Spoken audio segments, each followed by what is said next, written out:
сегодня приехали в управление военной полиции Алматинского гарнизона, чтобы узнать, как проводится профилактика с солдатами срочной службы и увидеть все изнутри.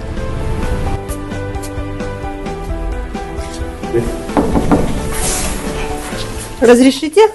У нас сегодня такой мини-эксперимент. Ага. Вот, хотим узнать все подробности и поприсутствовать, так скажем, ознакомиться с вашей работой, непосредственно как проводится профилактика с солдатами срочной службы, ваша работа в целом. Поедем, наверное, в воинскую часть 61993, где самое много военнослужащих срочной службы. С удовольствием. О, приехали. Здравствуйте, подполковник юстиции Джарас Берик Серикович, начальник отдела профилактики и управления военной полиции. Мы сейчас прибыли, получается, показать, каким образом мы проводим профилактику. Тут, получается, в комитете профилактической работы военнослужащие военной полиции, заступающие в суточный наряд, проводят, получается, индивидуальную беседу с военнослужащими.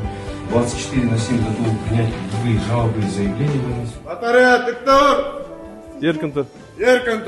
Здесь мы проверяем условия труда, условия быта.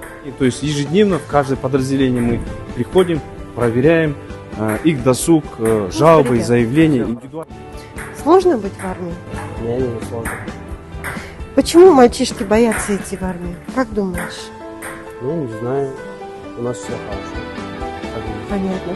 Сколько по времени звонки у вас, ребят? Суббота и воскресенье. Суббота, воскресенье, а по времени сколько вы звоните? 1 час. Час, целый час дается на то, чтобы поговорить с родными. Да. Замечательно. Мама довольна? Довольно. Это самое главное. Это самое важное, потому что вы всегда должны помнить и ценить то, что вас везет дома мама.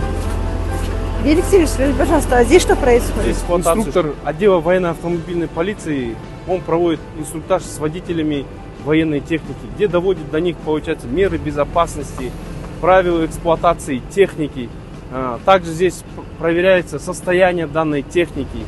И правильно. Теперь давайте пройдем в актовый зал, где непосредственно покажем вам, как проводятся профилактические занятия с командным составом. Сейчас командный состав это офицеры и военнослужащие по контракту, которые непосредственно занимаются воспитанием военнослужащих срочной службы.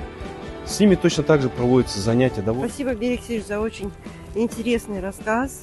Вы действительно проводите очень масштабную работу для действительно удобной, хорошей службы, прежде всего, наших солдат. Содействие как вам, так и командованию воинской части всегда готовы стоять на страже правопорядка для обеспечения безопасности в войсках.